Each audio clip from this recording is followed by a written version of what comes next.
About 9 months ago, I purchased an Oculus Rift S as my first VR headset, and I soon realized I wish I hadn't. Between the constant software and hardware issues, and hours upon hours of troubleshooting and frustration, I can't recommend the Oculus Rift S anymore.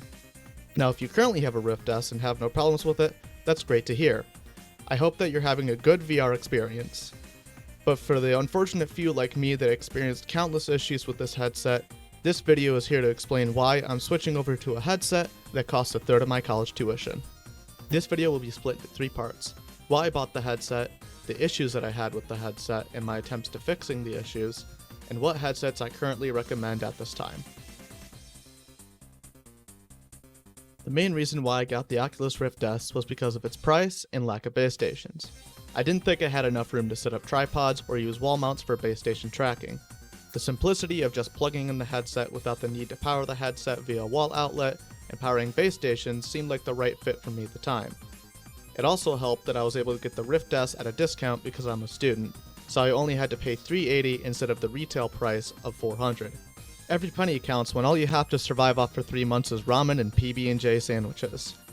I also decided to go with the Rift S rather than the Quest because at the time there was no Oculus Link support for the Quest, and I also wanted to mod Beat Saber easily as well as play Steam games in VR with my friends like Pavlov. The first issue that I encountered was installing the Oculus software. When you're installing it, the only option that you have is the C drive. Why is there no option to install the software on a different drive? Instead, you have to go to the run box and manually tell the Oculus software which drive to install on your PC. There should honestly be a better way to install the software on a different drive. On top of that, the Oculus application is about 10 gigabytes. Now that may not be big of an issue with people with fast internet, it may take them a couple of hours, but in the area that I live, I get around 700 kilobytes per second. So roughly a gig an hour, so I had to install the Oculus software overnight. Once I got my Rift S, the first game that I played was Pavlov, which had a minor issue, which was the tracking. Anytime that I shot in the game, the controllers would lose tracking momentarily and would fly off in a random direction. This wasn't an issue with the Oculus software, but more with Pavlov. Disabling the vibration for the controllers got rid of the issue. If you play Pavlov now and use Rift S or Quest, you shouldn't encounter this issue anymore. Within the first month of having my first headset, yep, you heard that right, my first headset, the cameras failed on it. Any time that this happened, my controllers would only have rotational movement, and while looking through pass-through, the feature that allows you to see your surroundings, it was just TV static. I also kept getting USB and DisplayPort connection errors even though both ends were in my PC securely. I also tried different USB ports on my motherboard as well as different DisplayPort connections on my graphics card just to double check and make sure that those weren't the issues causing the connection error. Besides this, the only other way to fix this issue was to completely restart my PC. I dealt with this issue for about 2 weeks until my headset stopped working altogether. I contacted Oculus and I was able to get a replacement, but I should have taken it as a warning sign to get a different VR headset. The current headset that I have works fine as of now, but the hanger that I keep my headset on and controllers on was not installed correctly and ended up snapping the headband in half.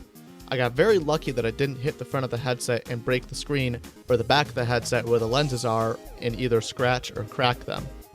The Rift S doesn't have the greatest build quality and it cracked in a very fragile part of the headset. As you can see on the other side, there's a stress mark from wearing it, and I'm worried about the headset breaking after normal usage of the Rift S. The other minor issue with the design of the Rift S was the wire clip breaking off, but that was easily replaced with a 3D printed clip. The final issue of the Rift S that finally made me switch over was the tracking messing up yet again. When I started playing Beat Saber, I wasn't playing very fast or complicated songs, but the more and more that I played and got better, I started to play songs like this.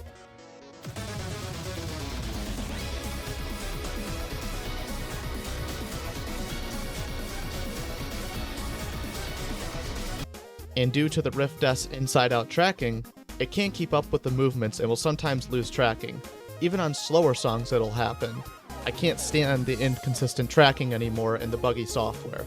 All these combined have made me want to stop using my Rift S. At the time of this video, I've already sold my Rift S and I'm patiently waiting in line for my Valve Index with much better tracking and software support. Finally, my recommendations. If you're looking to get into VR, I'm going to recommend 3 different headsets at 3 different price points: a low-end, a mid-ranged, and a high-end. For a low-end headset, starting at $400, I would recommend the Oculus Quest. I know I just dogged on Oculus software and hardware, but I believe why the Rift S had so many issues is because of a little company called Lenovo. The main Oculus team was busy working on the Oculus Quest, so to make a stopgap for the original CV1 Rift, they outsourced the Rift S to Lenovo, which I believe the majority of the issues arise. The Oculus Quest is a standalone headset that can be used with or without a PC. It is slightly better than the Rift S, except for a small hit to the refresh rate, which went down from 80Hz to 72Hz. And unlike the Rift S, the Quest actually gets software support. For a mid-range VR headset at $600 is the new HP Reverb G2. This headset hasn't come out yet, but it seems very promising. HP teamed up with Valve, and the HP Reverb G2 is using the lenses, face gasket, and speakers from the Valve Index. The Reverb has the highest resolution of any VR headset currently on the market, and it looks very promising considering Valve will be helping with the Reverb. The only possible downside of the Reverb is that it may use the Windows Mixed Reality software, which is known for being even more restrictive and buggy than the Oculus PC software. I'm hoping that the headset will just use Steam VR instead of going through Windows Mixed Reality like the Valve Index. I would wait for the headset to release, see what others say about it, and let HP kink out all the issues before you purchase it. Finally, for a top-tier headset at $1,000 is of course the Valve Index, which I will be upgrading to. The Valve Index has controllers that have individual finger tracking with pressure sensors, 144Hz refresh rate, great ear speakers, base station tracking, which provides the most accurate controller and headset tracking, and you also get the new Half-Life Alyx for free. I'd like to thank you for taking the time to watch my video. I'm hoping to put out new content in the future, do an unboxing of my Valve Index when I eventually get it, as well as do a short review and comparison between the Rift S and the Valve Index. Stay safe, stay smart, and take care.